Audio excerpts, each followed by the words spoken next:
इस कार्यक्रम के पुण्यार्चक हैं श्री आरपी जैन, श्रीमती ममता जैन। स्वर्गीय परम श्रद्धेय पंडित श्री रतनलाल जी बेनाड़ा की स्मृति में शंका समाधान के पुण्यार्चक हैं बेनाड़ा उद्योग limited, HL Jain group company.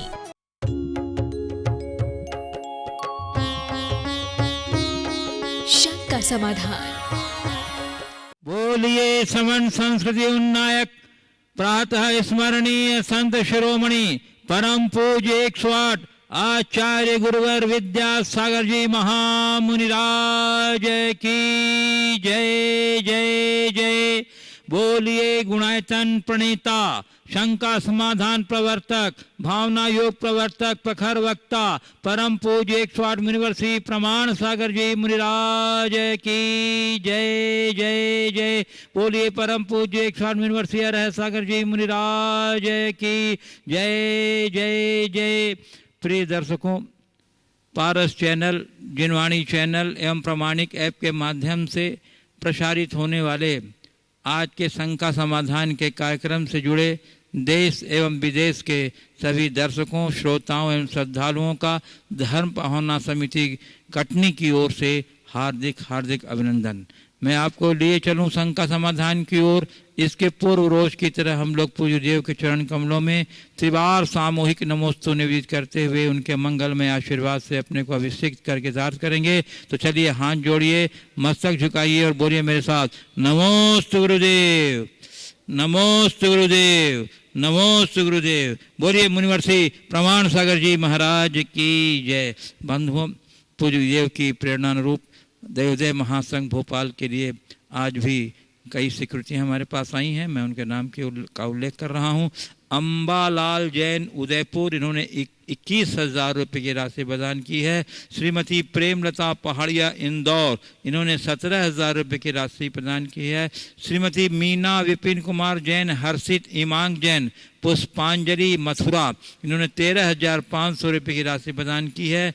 संत आत्मानंद के परिवार से डॉक्टर सोने जी एवं सुरेंद्र देसाई अहमदाबाद से 13,000 रुपये की राशि प्रदान की है। धर्मचंद जी, उषा जी विनायकिया सपरिवार हजारीबाग। गुणायतन ट्रस्टी कुमारी सूर्यकांता गांधी मुंबई। श्री धर्मचंद जी जैन चोमू राजस्थान, इन तीनों महानुभावों ने 11,000 रुपये की राशि प्रदान की है। सबको बहुत बहुत साधुवाद, गुरुदेव का मंगलमय आशीर्वाद। और अब मैं अपने दर्शकों को गुरुदेव लिए चलता हूँ शंका समाधान की ओर। प्रथम प्रश्न मैं रख रहा हूँ गुरुदेव, इंदौर से आया है डॉक्टर साधना बाझल। कह रही हैं हमारा मन से अधिक तादाद में है, इतना शरीर से नहीं है। हमारा मन विचारों का शब्द संग्रह है और विचार में भी हर समय परिवर्तन होता रहता है। मन को स्थिर रखने के लिए हम कर्तव्य से जुड़ जाते हैं। मन को शब्दों से परे ले जाने के लिए कौन से उपाय कर सकते हैं? बहुत अच्छा सवाल है कि हमारा शरीर से ज़्यादा मन से तादात्म्य है। मन में विचार है और विचारों के साथ शब्द। पूछा है कि हम अपने आप को शब्दों से परे कैसे जाएं। देखिए, विचार शब्दात्मक भी होते हैं और विचार भावात्मक भी होते हैं। विचार की अभिव्यक्ति के लिए शब्द होते हैं। जब हम विचार से निर्विचार दशा को प्राप्त करेंगे तो ये सब बातें अपने आप समाप्त होगी। लेकिन ये साधना की बड़ी उच्च भूमिका में संभव है। विचार से निर्विचार होना यानी मन के पार चले जाना।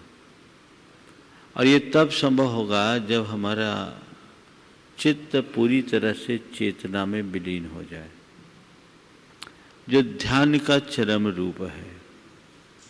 प्रारंभिक दौर में हम अगर इतना भी करें तो हमारे लिए बहुत कारगर होगा कि हम अपने मन में विचारों के अतिरेक को उत्पन्न न होने दें। हमारे विचार संयत रहे तो हम अपने जीवन में बड़ा बदलाव घटित कर सकते हैं।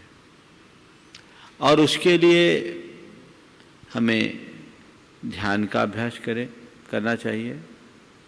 भावना योग भी हमारे विचारों को सही दिशा देने में बड़ा कारगर माध्यम है। हम उसका आलम्बन लेकर जीवन में बदलाव घटित कर सकते हैं।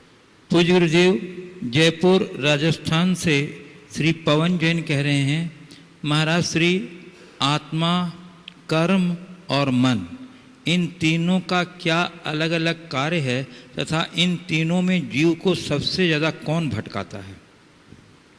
आत्मा, कर्म और मन, इन तीनों का अलग अलग कार्य क्या है और तीनों में सबसे ज़्यादा भटकाने वाला कौन है?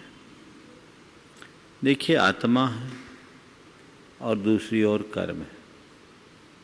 इन दोनों के बीच संबंध बनाने वाला हमारा मन है। अनादि से आत्मा कर्म के अधीन है। कर्म बंध से बद्ध होने के कारण अनादि से ये आत्मा कर्म से परतंत्र है। हमारे भटकाव का कारण मूलतः कर्म है, लेकिन ये कर्म भी हमारे अज्ञान प्रेरित मन से उपजता है। जब तक मन पर अज्ञान हावी होता है, नए नए कर्म बंधते रहते हैं और उससे परतंत्र आत्मा इस संसार में भटकता रहता है।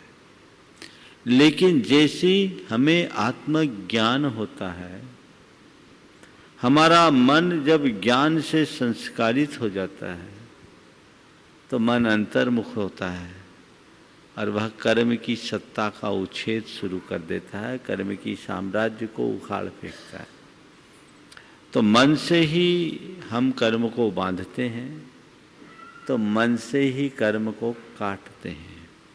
हमारे यहाँ एक बड़ी प्राचीन उक्ति है, बंधाय विषयाशक्तम मुक्तये निर्विषयम मनः मनः एव मनुष्यानाम कारणम बंध मोक्षयो। विषयाशक्त मन बंधन का कारण है और निर्विषय विरक्त मन मुक्ति का कारण है। तो मन ही मनुष्यों के बंध और मोक्ष का कारण है।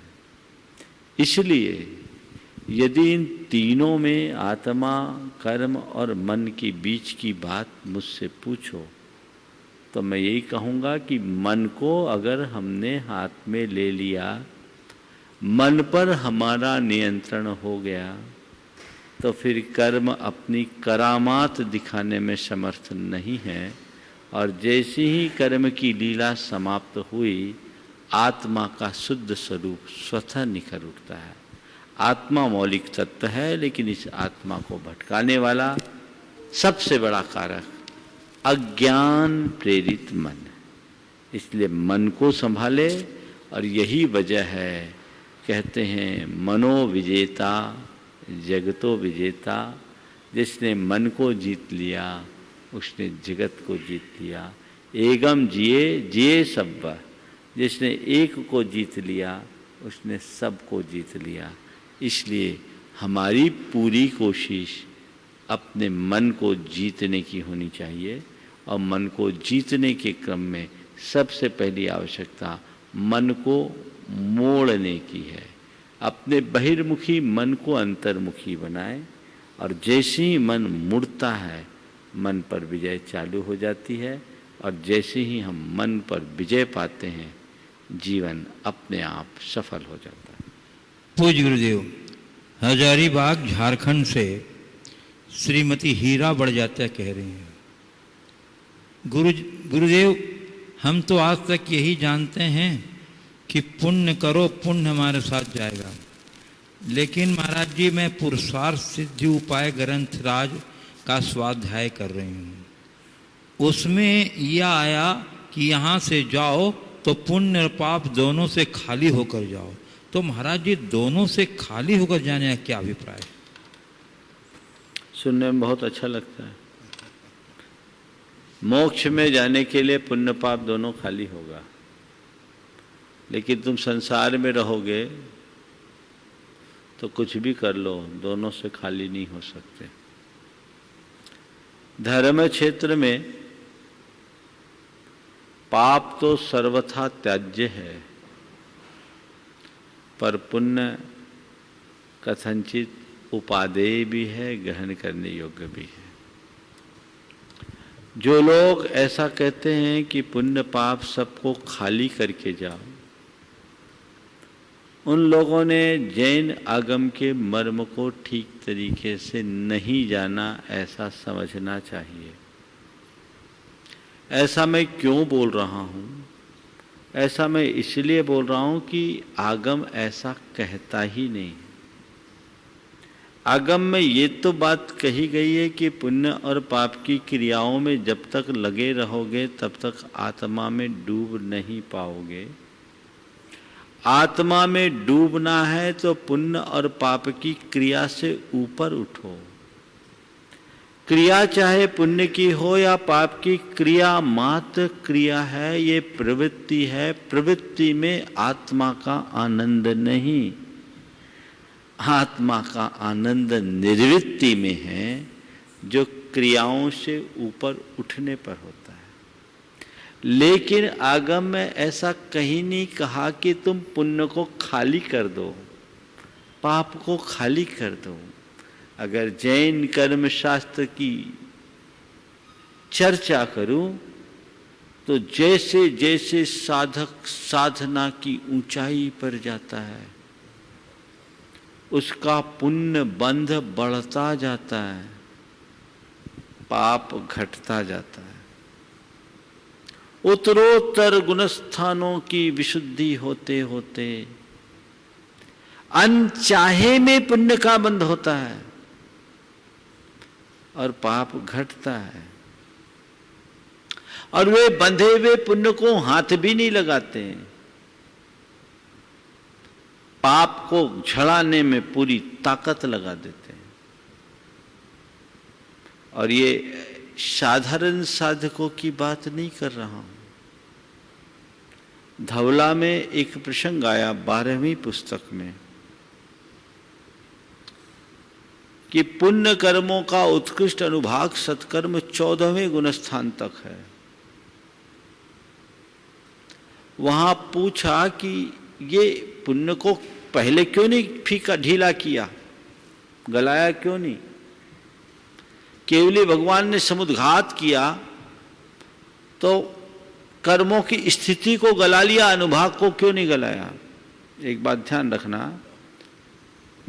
पुण्य और पाप अनुभाग में है, स्थिति तो सारी पाप रूप है। पुण्य कर्म की स्थिति भी पाप रूप है, 3 आयु को छोड़कर सबकी स्थितियां पाप रूप है। जो पुण्य पाप का विवेचन हम समझे वो अनुभाग यानी उसकी फलदान की शक्ति। तो वहां सवाल उठाया कि पुण्य कर्मों का, साताधिक शुभ कर्मों का उत्कृष्ट अनुभाग सत्कर्म 14वें गुणस्थान में क्यों? जब समुद्घात कर दिया तो स्थिति की तरह इनका भी गालन करा देते। आचार्य वीर सेन महाराज ने बड़ा मनोवैज्ञानिक हेतु दिया। उन्होंने कहा न सम्मा इठी प्रसत्थ कम्माण अनुभागम न हणदी। उन्होंने कहा तुम्हें पता नहीं, सम्यक दृष्टि पुण्य कर्म के अनुभाग का घात नहीं करता, यानी पुण्य को हाथ नहीं लगाता। सवाल क्यों नहीं लगाता? तो उत्तर दिया पुण्य का घात करने के लिए संक्लेश चाहिए। ध्यान से सुनो, पुण्य का घात करने के लिए क्या चाहिए? संक्लेश। और संक्लेश करोगे तो पाप का बंध होगा, कौन चाहेगा? तो पुण्य पाप को खाली करके जाओ, ये सुनने में अच्छा है पर जीवन में ऐसा होगा ही नहीं।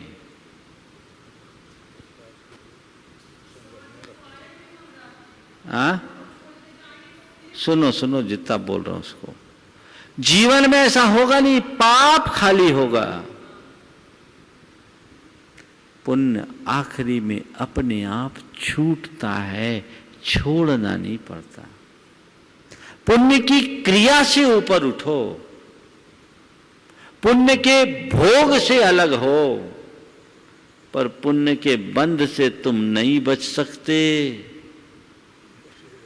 आजकल लोग पुण्य के भोग में तो रमे हैं और कह रहे पुण्य छोड़ो। तो पुण्य को भोगने के समय में कर क्या रहे? पाप की पुण्य। तो अपना जीवन भीतर से दिवालिया बना रहे हैं। ऐसा मत करना। पुण्य को, बंधे हुए पुण्य को गलाने के लिए तुम्हें कुछ करने की जरूरत नहीं है। एक दिन गुरुदेव ने बहुत अच्छा उदाहरण दिया। मान लो यहां कोई उपद्रवी तत्व घुस जाए तो क्या करेंगे? पुलिस कंट्रोल रूम को फोन करके बुलाएंगे ना प्रशासन को। पुलिस आई, सारे अवांछित तत्वों को खदेड़ करके बाहर कर दी। अब जब वो चले गई तो पुलिस को भगाना पड़ता है कि पुलिस अपना काम करके खुद चले जाती? तो पाप चोर है, पुण्य पुलिस है, साहूकार है। समझ गए? तो पाप चोर है, पुण्य पुलिस है। पाप रूप चोर को भगाने के लिए साहूकार को पुण्य रूप पुलिस बुलाना पड़ता है। चोर भगाओ सब बोलता है, लेकिन पुलिस भगाओ ये कहने वाला साहूकार नहीं होता। समझ में आ गई ना बात? तो इसलिए पुण्य पाप खाली करो तभी कुछ होगा, ऐसा मत करो। पुण्य पाप की क्रिया से ऊपर उठोगे तभी तुम आत्मा में डूब सकोगे। ये बात मैं 100 बार कहूंगा। और जब तक तुम पुण्य को भोगोगे तुम संसार में ही रुलोगे। जैसे पाप के भोग से बचना चाहते हो वैसे पुण्य के भोग में भी राग मत रखो, उससे बचो। लेकिन पुण्य के बंध से तुम बच नहीं सकते। ये ऑटोमेटिक आएगा।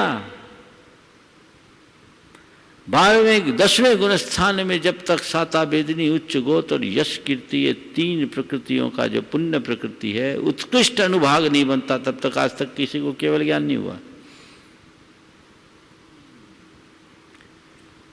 लोग विवेचनाएं करते हैं।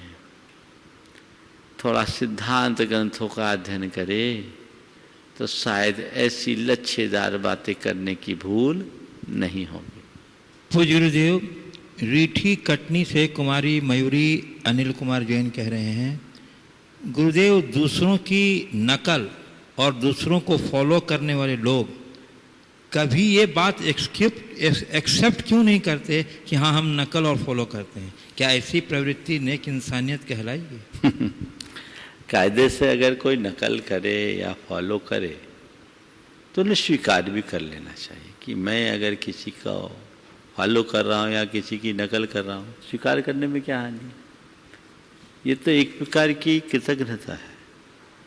और एक बात जरूर है, कोई नकल करने वाला भले ही स्वीकार न करे पर ओरिजिनल और फोटो कॉपी तो अलग ही दिख जाती है। उसको कहने की ज़रूरत होती है क्या? चाहे कितने ही सलीके से स्कैन भी क्यों न कर लिया हो, पर ओरिजिनल कॉपी ओरिजिनल होती है। इसलिए हम अगर हम में सामर्थ्य है, क्षमता है, प्रतिभा है, तो हम अपनी राह खुद बनाएं। पर कदाचित ऐसा करने में हम समर्थ नहीं हैं। किसी का अनुसरण करते हैं, स्वीकार करें। हम उनको फॉलो कर रहे हैं, स्वीकार करें। छिपाना अच्छी बात नहीं।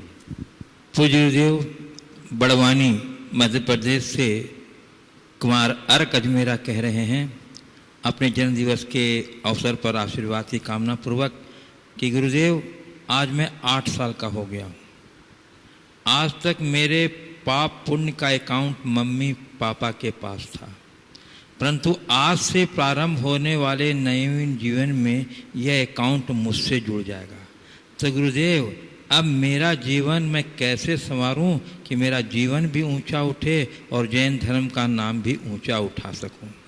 बहुत अच्छे भाव इस छोटे से बच्चे ने प्रकट किए। पहले भी ऐसे ही भाव प्रकट करता रहा।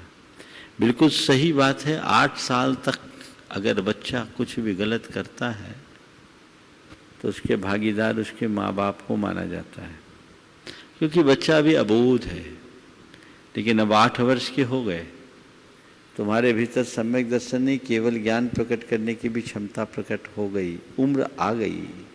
8 साल का एक बच्चा भी केवल ज्ञानी होकर भगवान बन सकता है। तो अब तुम्हें चाहिए कि अपनी आत्मा को पहचानो, अपने जीवन के मर्म को जानो और यथासंभव अपने आप को पापों से बचा के रखो। धर्म कितना हो इसकी चिंता मत करो, मुझसे अधर्म न हो इसी ऐसी जागरूकता बना के चलो, तभी अपना भावी जीवन अच्छा कर पाओगे। तो ये मान करके चलो, अब मैं श्रावक कुल में जन्म लिया हूं तो मुझे एक अच्छा श्रावक बनना है, मुझे एक अच्छा जैनी बनना है, मुझे ऐसा कोई कर्म नहीं करना जो जैन कुल या श्रावक कुल के विरुद्ध होता है। यदि इतनी सी समझ अपने हृदय में अंकित कर लोगे तो तुम दुनिया के किसी भी क्षेत्र में जाओगे, कहीं कठिनाई नहीं होगी। अभिषेक और शांति धारा में क्या अंतर है? क्या अभिषेक की जगह शांति धारा कर लूं तो अभिषेक का मतलब पूरा हो जाएगा? अभिषेक और शांति धारा है कि अभिषेक का ही एक वृहद रूप है। जब विश्व की शांति की कामना से हम अभिषेक करते हैं तो वो शांति धारा हो जाती है। आपने शांति धारा की तो उसमें भी तो अभिषेक हुआ ही, इसलिए कोई दोष नहीं, कर सकते हैं। तो गुरुदेव, नासिक महाराष्ट्र से श्री अशोक जैन कह रहे हैं, गुरुदेव आज के प्रवचन में आपने प्रकृति के ऋण के बारे में बताया। मेरी जिज्ञासा यह है कि आजकल डेवलपमेंट के नाम पर जंगलों को और पहाड़ों को काटकर इमारतें, रास्ते, मंदिरों और मूर्तियों का निर्माण किया जा रहा है, यह कहाँ तक उचित है? पुनः वृक्षारोपण कहीं नजर नहीं आता है। क्षमा याचना सहित उदाहरण ऋषभगिरी, मांगी तुंगी और बड़े बाबा का परिसर कुंडलपुर। इस संबंध में गुरुदेव आपका मार्गदर्शन। देखिए, जैसे जैसे जनसंख्या की वृद्धि हो रही है, विकासोन्मुख कार्यों को रोका नहीं जा सकता। जन आवश्यकताओं की पूर्ति के लिए, देश के विकास के लिए ये सब चीज़ें एक मूलभूत आवश्यकता बन गई। उदाहरण के लिए 4 लेन एक बहुत बड़ी ज़रूरत थी, जिसे पूरा किया गया। ये विकास है, मैं विकास का विरोधी नहीं, पर मेरा ये कहना है कि जहाँ कहीं भी विकास हो तो कम से कम उसके साथ ऐसा कुछ किया जाए जिससे प्रकृति का संरक्षण भी हो। यदि किसी निमित्त से कहीं इस तरह का प्रकृति के साथ छेड़खानी होती है तो उसके पैरेलल प्रकृति के संरक्षण का भी उपक्रम कर देना चाहिए। अगर वृक्ष उखाड़े गए हैं तो वृक्ष लगाने का भी प्रयास करना चाहिए। आपने जो मंदिरों के संदर्भ में बात की, चाहे ऋषभगिरी, चाहे मांगी तुंगी या बड़े बाबा की बात की, देखिए बड़े हित के लिए, व्यापक हित के लिए यत् किंचित प्रकृति का दोहन होता है तो वह तब तक क्षम्य है जब तक कि उससे मानवता पर बड़ा संकट न हो। ये तो एक नित्य का क्रम है। आज कितने पहाड़ों की खुदाई हो रही है, जितना भी निर्माण हो रहा है उसमें गिट्टियां कहाँ से आ रही? तो आ ही रही है, सब तरफ खुदाई हो रही है। और यदि इसमें मंदिर आदि के निमित्त से होता है तो इसके भविष्य को देखते हुए हमें अनदेखा करना चाहिए। जिस समय बाहुबली भगवान का निर्माण हुआ, निश्चित पूरे पर्वत को काट करके बनाया गया है, लेकिन 1000 वर्षों में बाहुबली से लोगों ने जो प्रेरणा पाई वो अंततः समाज और मानवता के कल्याण के लिए तो हुआ। अच्छे उद्देश्य से यदि कुछ किया जाता है तो उसे गलत नहीं कहना चाहिए, लेकिन इसके साथ साथ ये भी देखना चाहिए कि प्रकृति के संरक्षण में हमने क्या किया। मुझे और जगह की तो बात नहीं, अभी कुंडलपुर होके आया, वह हजारों की संख्या में वृक्षारोपण हुआ है। और बड़ा अच्छा सिस्टम लगा हुआ है ड्रिप इरिगेशन के साथ। वहाँ के ट्रस्ट कमेटी के पदाधिकारियों से मैंने बात की तो कहा हम इस पूरी पहाड़ी को, चूंकि मैं गर्मी में गया था, ये पहाड़ी सूख जाती है, एकदम नंगी हो जाती, बोले हम इस पहाड़ी को एकदम सदाबहार हरी पहाड़ी बनाने का लक्ष्य रखे हैं और उसके उनने अपने कार्यक्रम हाथ में ले रखे हैं। तो इस तरह के उद्देश्यों को ध्यान में रखकर यदि ऐसा कुछ होता है तो मैं इसे एकदम गलत नहीं कह सकता। हमें हर बात को बहुत व्यापक दृष्टि से देखना चाहिए। जब विकास के कार्य के रूप में बहुत सारे कार्य हो रहे हैं तो ये भी संस्कृति के विकास का एक अंग मानकर स्वीकारनीय है, लेकिन इसके साथ साथ संरक्षण का कार्य भी होना चाहिए जो हो रहा है।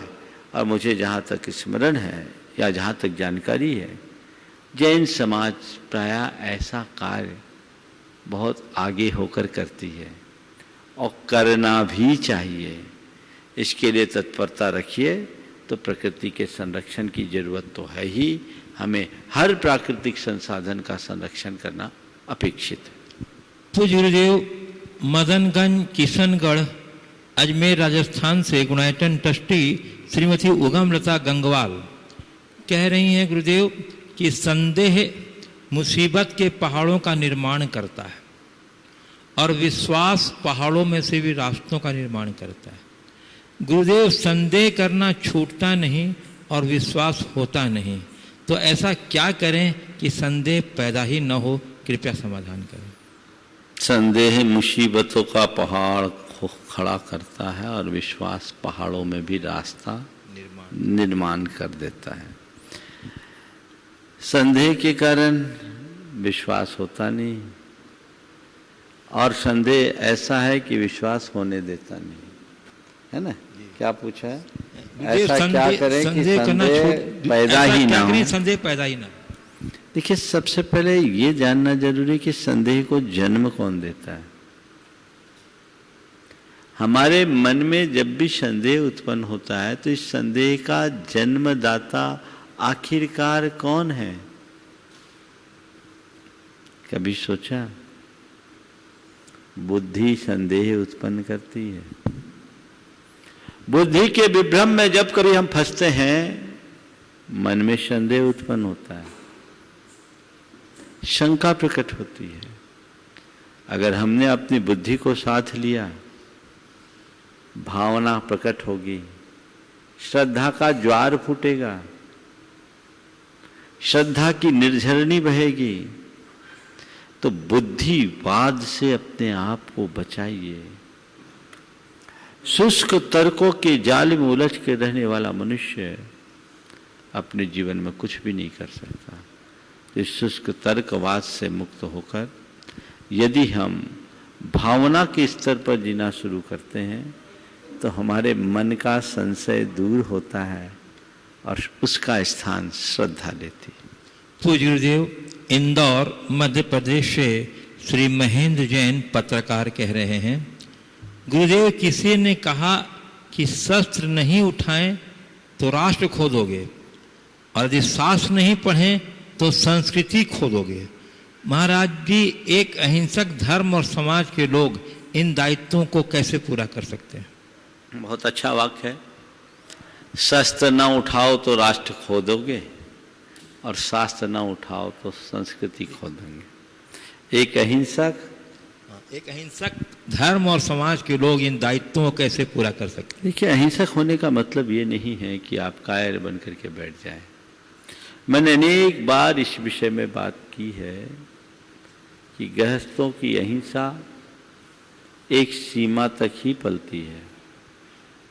गृहस्थों को विरोधी हिंसा के लिए कभी निषेध नहीं किया गया।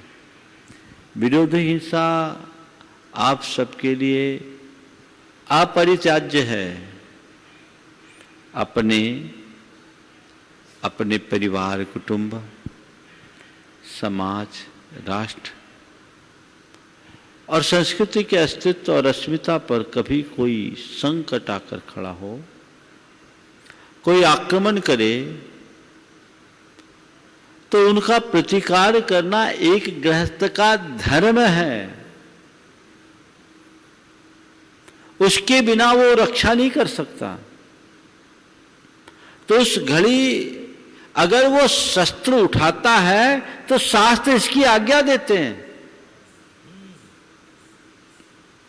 विरोध हिंसा गृहस्थ के लिए कभी नहीं छुड़ाई गई, क्योंकि इसके बिना व्यवस्था नहीं बनेगी। हम आक्रमण करता नहीं है, पर रक्षा करना हमारा कर्तव्य है। भारत की संस्कृति में, खासकर जैन परंपरा में, कभी आक्रमण की बात नहीं की गई, लेकिन रक्षा करने की बात तो हमेशा की गई। हम शास्त्र को पढ़ करके अहिंसा को आत्मसात करें, लेकिन अहिंसा को आत्मसात करते समय हमें यह भी ध्यान में रखना है कि अहिंसा का झंडा हमेशा बुलंद रहे। तो उसके लिए आंच आने पर, जरूरत पड़ने पर शास्त्र के साथ शस्त्र का आलंबन लेने के लिए कोई निषेध नहीं। तो व्यवहार के रूप में वैसे ही आप कर सकते हैं। जैन परंपरा में अनेक राजा महाराजा हुए, अनेक तीर्थंकर ऐसे हुए जो चक्रवर्ती हुए। उन्होंने दिग्विजय यात्राएं की और स्वेच्छाचारी राजाओं के कुशासन को कुचलकर संपूर्ण राष्ट्र को एक सूत्र में बांधने का काम किया। बड़े बड़े वीर योद्धा और सेनापति हुए। चंद्रगुप्त मौर्य जैसे महापराक्रमी राजा जैन परंपरा में जन्मे। तो ये सब बातें हैं। इसलिए अगर कोई ऐसी बात आती है तो हम इसे अपना सकते हैं। हमारे यहाँ एक आबू के सेनापति थे, नाम मैं भूल रहा हूँ, वो बड़े पराक्रमी थे, लेकिन जब युद्ध के मैदान में उनके प्रतिक्रमण का समय आता था तो ए इंदियावा, बे इंदियावा, ते इंदियावा, में एक इंद्री से क्षमा मांगता हूँ, 2 इंद्री से क्षमा मांगता हूँ, 3 इंद्री से क्षमा मांगता हूँ, 4 इंद्री से क्षमा मांगता हूँ, 5 इंद्री से क्षमा मांगता हूँ। उस राज्य की महारानी के पास ये संदेश पहुंचा कि ये क्या करेगा उद्धार, ये तो 1 इंद्रियों से क्षमा मांग रहा है। जब महारानी ने बताया तो कहा कि मैं जैन श्रावक हूँ, अपने स्वार्थ के लिए मैं किसी का भी घात नहीं कर सकता, ये मेरा अपना धर्म है, लेकिन राष्ट्र की रक्षा की जब बात आए तो मैं पूरी धरती को रुंड मुंड से पाट देने के लिए तत्पर हूँ। मेरी ये तलवार की धार उसके लिए तत्पर है। तो जहाँ जो आवश्यक और अपेक्षित है हमें उसे अपनाने में कोई संकोच नहीं करना चाहिए। पूज्य गुरुदेव, इनके प्रश्न का एक है कि शास्त्र नहीं पढ़े तो संस्कृति खो दोगे, शास्त्र नहीं पढ़े तो संस्कृति खो दोगे। हाँ, मैंने बोला दोनों बातें कही। शास्त्र है तो हमारी संस्कृति है, और कदाचित शस्त्र उठाना भी पड़े तो हमारी संस्कृति है। शस्त्र उठाना, राष्ट्र की रक्षा के लिए शस्त्र उठाना, धर्म की रक्षा के लिए शस्त्र उठाना, संस्कृति की रक्षा के लिए शस्त्र उठाना, ये कोई असांस्कृतिक कार्य नहीं है, ये अशास्त्रीय भी नहीं है, शास्त्रीय है, इसलिए वो संस्कृति। पूज्य, कल के 2 लंबित प्रश्नकर्ताओं को करना चाह रहा हूँ। कुमारी मानसी जैन तारादेही, और उसके बाद तैयार रहेंगी अंजू जैन गुरुग्राम हरियाणा। गुरुवर के चरणों में त्रैवार नमोस्तु। कल महाराज जी 10 सितंबर को हमने world wide international suicide prevention day के रूप में मनाया। महाराज जी, एक सर्वे कंडक्ट कराया गया जिसके अकॉर्डिंग्स हर व्यक्ति, प्रत्येक इंडिविजुअल अपने लाइफ स्पैन में कम से कम एक बार सुसाइडल थॉट से गुजरता ही है। महाराज जी, स्टैटिस्टिकली भी ये प्रूवन है कि हर 40 सेकेंड में वर्ल्ड वाइड एक सुसाइड अटेम्प्ट सफल किया जाता है। महाराज जी, ड्यू टू पैंडमिक ये 40 सेकेंड हट के 20 सेकेंड हो गया है। अभी 20 सेकेंड में एक सुसाइड का सफल अटेम्प्ट किया जा रहा है, क्योंकि जॉब्स छूट रही हैं और लोगों के लव्ड वंस की मौतें हो रही हैं और वर्ल्ड में बहुत अनसर्टेनिटी है। तो इस वजह से। तो महाराज जी मेरा प्रश्न यह है कि हम लोगों में मेंटल हेल्थ के प्रति अवेयरनेस कैसे फैला सके, अधिक से अधिक लोगों में मेंटल हेल्थ के प्रति अवेयरनेस को कैसे फैलाया जाए, और महाराज जी उन्हें कैसे अंडरस्टैंड कराया जाए कि मेंटल हेल्थ उतनी ही ज़रूरी है जितनी कि फिजिकल हेल्थ, और कई एस्पेक्ट्स में तो मेंटल हेल्थ फिजिकल हेल्थ से भी ज़्यादा ज़रूरी है। तो महाराज जी बोलो महाराज जी, और मेरा प्रश्न यह भी है कि हमारे समाज में, समाज के स्तर पर ऐसे क्या प्रयास होने चाहिए ऐसे लोगों के लिए जो सुसाइडल थॉट से गुजर चुके हैं या गुजर रहे हैं, और साथ ही साथ जो साइकोलॉजिकल डिसऑर्डर से भी गुजर रहे हैं, तो ऐसे लोगों के रिहैबिलिटेशन और पुनर्निवास के लिए समाज में क्या प्रयास होने चाहिए? बहुत ही महत्वपूर्ण बात है। कल का दिन सोसाइटल क्या बोला था? Suicide prevention day. हाँ, प्रिवेंशन डे। जी महाराज जी। सुसाइड प्रिवेंशन डे मुझे पहली बार मालूम पड़ा कि वर्ल्ड में सुसाइड प्रिवेंशन डे के रूप में भी कोई एक दिन मनाया जाता है। मैं ये सुनकर बड़ा हैरान हूँ कि हर 40 सेकेंड में एक व्यक्ति सुसाइड का अटेम्प्ट करता है, और अब वो 20 सेकेंड में करने लगा।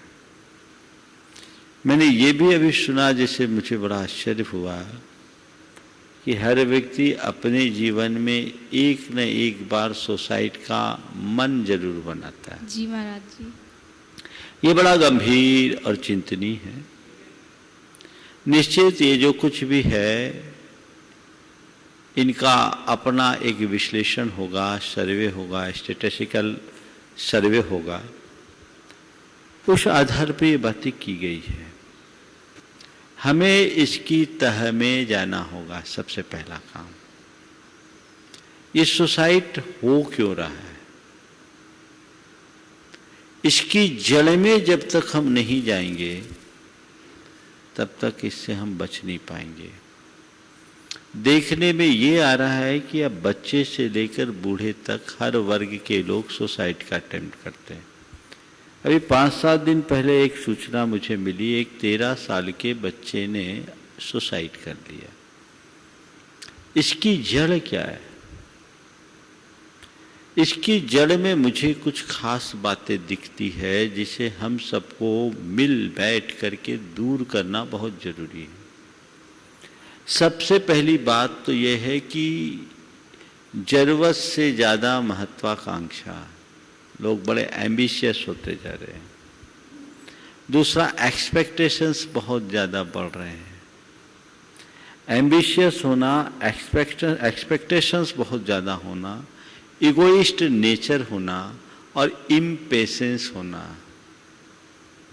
ये चीज़ें मनुष्य की नकारात्मकता को बढ़ाती है। उससे उनका आत्मविश्वास कमज़ोर होता है और ऐसे लोग गहन अवसाद में पड़ जाते हैं, डिप्रेशन में आ जाते हैं, हताशा से भर जाते हैं, नतीजा सुसाइड का अटेम्प्ट कर लेते हैं। हमें चाहिए कि लोगों को हम ठीक तरीके से समझाएं। ज़रूरत से ज़्यादा एम्बिशियस होना अच्छी बात नहीं है। उतना ही एम्बिशन रखें जो हमारे यहाँ पहले से कहा जाता था, फर्स्ट डिजर्व देन डिजायर। ये लोगों को समझाना चाहिए। ओवर एक्सपेक्टेशन कतई उचित नहीं है। लोगों में भी एक्सपेक्टेशन होता है और लोगों से एक्सपेक्टेशन होता है। बच्चों से भी माँ बाप बड़ा एक्सपेक्टेशन रख लेते हैं, परिवार के लोगों की एक दूसरे से अपेक्षाएं रहती है, और जब वो अपने आप को लोगों की अपेक्षाओं की पूर्ति में असमर्थ महसूस करता, हीन भावना से भर जाता है और कभी कभी वो व्यक्ति सुसाइड का अटेम्प्ट कर लेता है। तीसरा कारण है इगोइस्ट होना। मनुष्य के ईगो पर चोट पहुंचने से वो बहुत जल्दी तिल मिला उठता है और वह उसकी असहनशीलता को बढ़ाता है। और चौथा कारण है इम्पेशन, अधीरता, सब्र नहीं, सब कुछ तत्काल चाहिए, इंस्टेंट। ये जो सोच है, ये सोच बहुत भयावह है। इन सब के प्रति हमें लोगों को अवेयर करना होगा। आज बुद्धिवाद बहुत तेजी से बढ़ रहा है, लेकिन इसके साथ साथ लोग भावनात्मक रूप से बहुत कमजोर हो रहे हैं। हमें चाहिए कि सबसे पहले आज के एजुकेशन सिस्टम को ठीक किया जाए, जहां बच्चों को अपने जीवन के प्रारंभिक दौर से ही इन सब बातों के प्रति सजग और सावधान किया जा सके। हमें केवल बौद्धिक स्तर पर सक्षम नहीं बनना है, हमें बौद्धिक स्तर पर सक्षम होने के साथ साथ नैतिक, चारित्रिक, भावनात्मक और आध्यात्मिक स्तर पर भी सुदृढ़ होने की जरूरत है, स्ट्रांग होने की जरूरत है। हम अपने स्ट्रेस मैनेजमेंट को कैसे बढ़ाएं, ये हमें दिखाना है। आज आपने बहुत अच्छी बात कही कि मेंटल हेल्थ की इम्पोर्टेंस लोगों को बताया जाए। मैं वही बात कह रहा हूँ, भावनात्मक स्वास्थ्य शारीरिक स्वास्थ्य से कहीं ज्यादा उपयोगी है, आवश्यक है। आज से कुछ दिन पहले मैंने चर्चा में बात की थी कि अभी भारत सरकार के आंकड़ों के मुताबिक 8.5 करोड़ लोग डिप्रेशन के शिकार हैं। ये रजिस्टर्ड है, तो इससे कई गुने ऐसे होंगे जो नॉन रजिस्टर्ड होंगे। तो कितने लोग हैं, यानी हर 5वां आदमी, चौथा 5वां आदमी डिप्रेशन का शिकार। आखिर ये सब क्यों? ये पश्चिम की बीमारी भारत में क्यों आ रही है? बढ़ते हुए उपभोक्तावाद का कुपरिणाम, ये कंज्यूमरिज्म का कुफल है। इसके लिए चाहिए कि लोगों को आध्यात्मिक दृष्टि से मजबूत किया जाए, उनको हम ऐसा प्रशिक्षण दें जो एजुकेशन सिस्टम में होना चाहिए। पर दुर्भाग्य से आज ऐसा कहीं नहीं हो रहा है। समाज में ऐसे लोगों के रिहैबिलिटेशन के लिए क्या करना चाहिए? मैं तो कहता हूँ समाज में इस तरह के कार्यक्रम चलाने चाहिए। हर व्यक्ति को अच्छा मोटिवेशन देना चाहिए। ऐसे अनेक लोग जो मेरे संपर्क में आए हैं, कभी सुसाइड करना चाहते थे, आज वो अपने जीवन को बहुत अच्छे से जी रहे हैं। हजारों लोग हैं, एक दो नहीं, जो इस कार्यक्रम को देखते हैं और सुनते हैं। उनमें से कई लोगों ने अपने संदेशों में यहाँ तक बात पहुँचाई है, और कुछ लोग सभाओं में उपस्थित होकर के कहा है कि हमने सुसाइड करने का मन बना लिया था, पर आपके प्रवचन से या आपके संग का समाधान से मुझे संबल मिला, हमारे जीवन में बदलाव आया। तो हमें चाहिए कि लोगों की मानसिक स्थिरता के लिए ठोस कार्यक्रम चलाया जाए। भावना योग इसका बड़ा सशक्त माध्यम है। इससे लोग सक्षम बन सकते हैं, समर्थ बन सकते हैं और अपनी दुविधा को दूर कर सकते हैं। तो हमें इस तरह की व्यवस्थाएं बनानी चाहिए। ऐसे लोगों के साथ हमें बड़ा गंभीर और संवेदनशील व्यवहार करना चाहिए। उनसे उनके बीच सुहृदयता पूर्वक पेश आना चाहिए।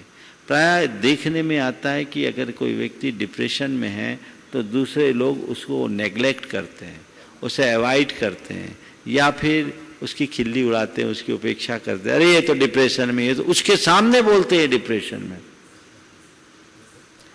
ये बिल्कुल गलत बात है, ऐसा नहीं होना चाहिए। यदि कोई व्यक्ति डिप्रेशन में है तो एक प्रकार से बीमारी से ग्रसित है, हम स्वस्थ हैं, तो हमें उससे स्वस्थ व्यवहार करना चाहिए, प्रेम पूर्ण व्यवहार करना चाहिए, आत्मीयता पूर्ण व्यवहार करना चाहिए, ताकि वो हमारे संपर्क में आकर हमसे मोटिवेट हो, डीमोटिवेट ना हो।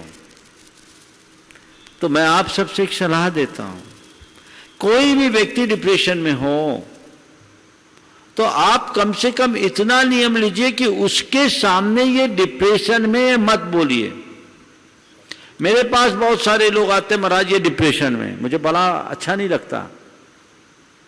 उसको दूसरे शब्दावली में बोलो, उसकी कमजोरी को दूर करने का प्रयास कीजिए, उसको मोटिवेट कीजिए, उसके आत्मविश्वास को जगाइए, उसके साथ ऐसा प्रेम पूर्ण व्यवहार कीजिए कि उसका बुझा हुआ मन जाग जाए, नई उमंग और उत्साह उसके हृदय में प्रकट हो जाए।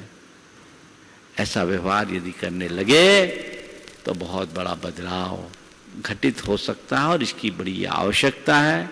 ये हर वर्ग में, हर समाज में है और भारत में भी काफ़ी ज़्यादा संख्या में जानता हूँ।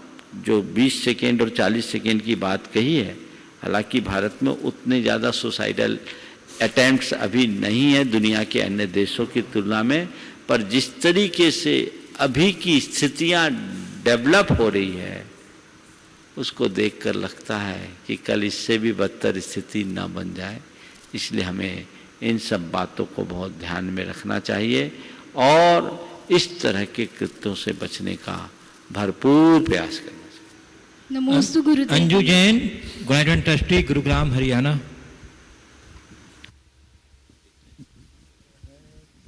नमोस्तु गुरुदेव। नमोस्तु गुरुदेव। अभी पहले वाले प्रश्न से संबंधित मुकेश भैया जी की अभी केएम गंगवार जी से बात हुई थी और उन्होंने बताया कि उनसे जुड़े हुए कुछ डॉक्टर्स ने भावना योग को अपने प्रिस्क्रिप्शन में शामिल किया है और इससे आमूलचूल परिवर्तन देखने में आया है और लोगों का डिप्रेशन दूर हुआ है। बहुत सुंदर। गुरुदेव, मेरा प्रश्न ये है कि हर व्यक्ति के जीवन का कोई ना कोई लक्ष्य होता है, तो उसे अपने लक्ष्य की पूर्ति के लिए भावना भाने के लिए समय और विधि में क्या उत्तम, कौन सी विधि और समय उत्तम है और उसको भावना योग में कैसे सम्मिलित करना चाहिए और ऐसा क्या करना चाहिए कि भावनाएं भी पूरी हो और आकुलता भी ना हो और आसपास की बाउंड्रीज क्या होनी चाहिए? लक्ष्य की पूर्ति के लिए कैसी भावना होनी चाहिए, पहला प्रश्न का अंग। सबसे पहले तो हमें अपना लक्ष्य सही बनाना चाहिए। अगर व्यक्ति, सबसे पहले ये देखना है कि व्यक्ति का लक्ष्य क्या है। हर व्यक्ति का अपना अपना लक्ष्य है। उथले लक्ष्यों से जीवन कभी सफल नहीं बनता। हमें पहला प्रयास ये करना चाहिए कि हमारा लक्ष्य सही हो, सकारात्मक दिशा में अपने आपको आगे बढ़ाने की कोशिश करना चाहिए। और जो भी हमने लक्ष्य निर्धारित किया है उसकी पूर्ति के लिए मन में संकल्प जगाना चाहिए। संकल्प के साथ साथ उसके लिए निरंतर प्रयास करना चाहिए और प्रयास करने के साथ साथ जब तक लक्ष्य को पा न ले एक ही धुन बना लेनी चाहिए। अगर ऐसी धुन बन जाए, बस मेरा ये गोल है, मेरा ये गोल है, मेरा ये लक्ष्य है, मुझे ये पाना है, मुझे ये पाना है, मुझे ये पाना है, मुझे ये पाना है, मुझे ये पाना है, जो चाहिए बस केवल वही देखो, केवल वही देखो, तो हम आपको ये बात बड़ी दृढ़तापूर्वक कह सकते हैं कि निरंतर व्यक्ति यदि केवल और केवल अपने लक्ष्य की धुन में धुनी हो जाए तो वो बड़े से बड़े दुर्लक्ष्य लक्ष्य को भी प्राप्त करने में समर्थ हो सकता है। हम बार बार उसी के विषय में देखें, उसी के विषय में सोचें, उसी के विषय में पढ़ें, उसी के विषय में सुने और उसी के विषय में अपना प्रयास करें। लोगों का मन बटा हुआ होता है, खुद ही मन में संशय होता है तो मामला गड़बड़ हो जाता है। लॉ ऑफ अट्रैक्शन कहता है ये तो उल्टा हो गया। हमें जो चाहिए हमें उसकी धुन होनी चाहिए। मुझे ये करना है, मुझे ये करना है, मुझे ये करना है, मुझे ये पाना है, मुझे ये पाना है, मुझे ये पाना है, ये निरंतर बस एक ही धुन की धुनी बन जाइए। आप अपने हर असंभव सा दिखने वाले लक्ष्य को भी संभव बना सकते हैं। हम लोगों के शास्त्रों में इस बात का बड़ा उपयोग बताया, महत्व बताया। देखिए हम लोगों के यहाँ हर साधक को कहा कि अंत संलेखना पूर्वक करना है, कहा गया, उसकी भावना भी है। हमारी हर धार्मिक क्रिया में अंत में क्या कहते हैं? मरण समाधि सुदुर्लभ। हे प्रभु मेरा समाधि मरण हो, समाधि मरण हो, समाधि मरण हो, समाधि मरण हो। होगा? अभी उत्तम चंद जी की गुरु चरणों में बड़ी अच्छी समाधि हुई। उत्तम चंद जी वकील साहब, सागर वाले अच्छी समाधि हुई। वो जिनेंद्र वर्णी की जब समाधि हुई 1983 में, उससे पहले 1980, 81, 82 में उनकी सेवा में गुरुदेव ने उन्हें नियुक्त किया था। तब से उनके मन में एक ही धुन रहती थी कि मुझे समाधि करनी है, मुझे समाधि करनी है, मुझे समाधि करनी है, मुझे समाधि करनी है। अंत में उनकी समाधि की भावना पूरी हुई और गुरु चरणों में उत्तम समाधि हो गई। तो एक आध्यात्मिक लक्ष्य है, भौतिक लक्ष्य की भी पूर्ति हो सकती है, पर केवल बातें करने से नहीं होगी। उसके लिए हमें वैसा संकल्प करना होगा, प्रयास करना होगा, उसी धुन में धुनी बनना होगा, तब परिणाम है। गुरुदेव आकुलता ना बने उसके, आकुलता नहीं करें। हाँ बिल्कुल, भावना होना और आकुलता होना बड़ा अंतर है। मुझे ये पाना है, मुझे ये पाना है, मुझे ये पाना है। अभी एक बहन जी बहुत परेशान थी, उनको कोई संतान नहीं, और आजकल किसी को कोई संतान नहीं हो तो फिर वो कम परेशान, दूसरे लोग उसको बहुत परेशान कर देते। बहुत दुखी, हस्बैंड वाइफ दोनों मेरे पास आए, और मेरे पास आने के पहले कई जगह घूम आए थे। महाराज कुछ बता दो, कोई मंत्र दे दो, हो जाए। हमने बोला अभी तक तो औरों से भी मंत्र लेके आया। बोले बहुतों को आजमाया, पर आज बोले जैसे बहुतों को आजमाया वैसे मुझे भी आजमाओगे? तो मैं आजमाने वाला हूं नहीं, मेरे पास ऐसा कोई मंत्र नहीं है। टेंशन क्यों लेते हो? विवाह के कितने वर्ष हुए? बोले 5 वर्ष हुए। 5 वर्ष हुए तो हो जाएंगे। लोगों के तो मेरे संपर्क में ऐसे ऐसे लोग भी हैं जिनके विवाह के 20-20 वर्ष बाद संतान हुई, बल्कि एक 29 वर्ष बाद तक का रिकॉर्ड है।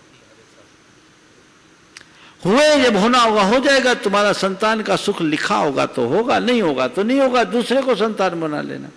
नहीं महाराज आप कुछ बताइए, आप कुछ बताइए।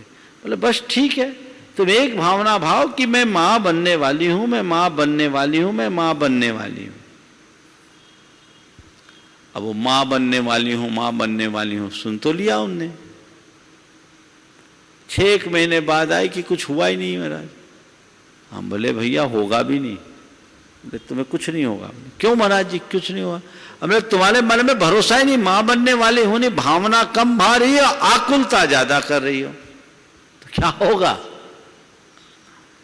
जिस चीज को आप पाना चाहते हैं उसकी आकुलता एक तरफ करो, हृदय में विश्वास रखो। जैसे किसान खेत में बीज बोता है तो फिर दोबारा दूसरे दिन मिट्टी खोद के देखता है क्या कि अंकुर हुआ कि नहीं हुआ। तो बीज बो दिया, फसल उगेगी, उसके अंदर विश्वास होना चाहिए। तो जिस कार्य के लिए मैं भावना भा रहा हूं, प्रयास कर रहा हूं, होगा, मेरे हाथ में प्रयास है, परिणाम नहीं। आकुलता क्यों? जब होना होगा, होगा तो ऐसे ही होगा। ऐसा विश्वास और मनोभाव जागृत हो तब होगा। कई लोग बोलते हैं हमने भावना योग किया, हमको लाभ नहीं मिल रहा, लाभ नहीं मिल रहा। ढंग से करोगे तब तो लाभ मिलेगा। इतना सरल होता तो काम ही क्या होता। विमल जी बोल रहे हैं अक्सर ऐसे सवाल आते हैं। ढंग से करोगे तो लाभ होगा, आकुलता करोगे तो कोई काम नहीं करेगा। एक दवाई भी अगर तुम शंका के साथ लोगे तो असर नहीं करेगी, चाहे कितनी रामबाण दवाई हो। अपने हृदय में वैसा विश्वास जगाए तभी हम काम कर सकते हैं। आकुलता तो किसी भी क्षेत्र में उचित नहीं है। आगे श्री देव कुमार जी ममता राजी जैन, शास्त्री परिवार कटनी। आइए शीघ्रता से आ जाइए। देव कुमार जी ममता रानी। हे गुरुवर, मेरा बारंबार नमोस्तु, मेरे परिवार वालों की तरफ से नमोस्तु। महाराज श्री जी, जैसे कि आपने आज के सुबह के प्रवचनों में बताया था कि माता पिता के उपकार रूपी ऋणों को चुकाना तो असंभव है, परंतु अपने सहज स्वभाव में एवं कर्तव्यपरायणता के से हम अपने माता पिता को संतुष्ट तो कर ही सकते हैं। तो मेरा प्रश्न यह है कि वृद्धावस्था में अपने माता पिता की आध्यात्मिक एवं धार्मिक शुद्धि एवं संतुष्टि के लिए कैसा प्रयत्न करें कि उनका समाधि पूर्वक स्मरण हो। देखिए, सवाल आपका भी ऐसे समय में आया कि जब सब जाने वाला है। चलिए संक्षेप में बताता। वृद्धावस्था में माता पिता की आध्यात्मिक उन्नति का प्रयास हर संतान को करना चाहिए। उनकी समाधि मरण के पहले उनकी मनोभावना को जगाना चाहिए, उनके लिए वैसा वातावरण बनाना चाहिए, प्रिय संबोधनों द्वारा उनकी आत्मा को जगाने का पुरुषार्थ करना चाहिए। आपके संबोधन से आत्मा जाग जाए, आपकी बात वो कम सुनेंगे। माँ बाप संतान की कम सुनते हैं, पर अगर उस समय गुरुजनों का समागम उनको मिल जाए, गुरुजनों का संबोधन उनको हो जाए, ढंग से थोड़ा समझाया जाए और उसके लिए आप थोड़ा समय दो, तो उनका हृदय परिवर्तित हो सकता है। और वो आपने कर दिया तो समझ लीजिए उनके उपकारों का एक बड़ा हिस्सा आपने पूरा कर दिया, वो आपके जीवन को संभाल लेगा। समय आप सबका हो गया, यहीं पर विराम। बोलिए परम पूज्य आचार्य गुरुवर श्री विद्यासागर जी महाराज। बोलिए परम पूज्य 108 मिनवर्षी प्रमाण सागर जी महाराज की जय।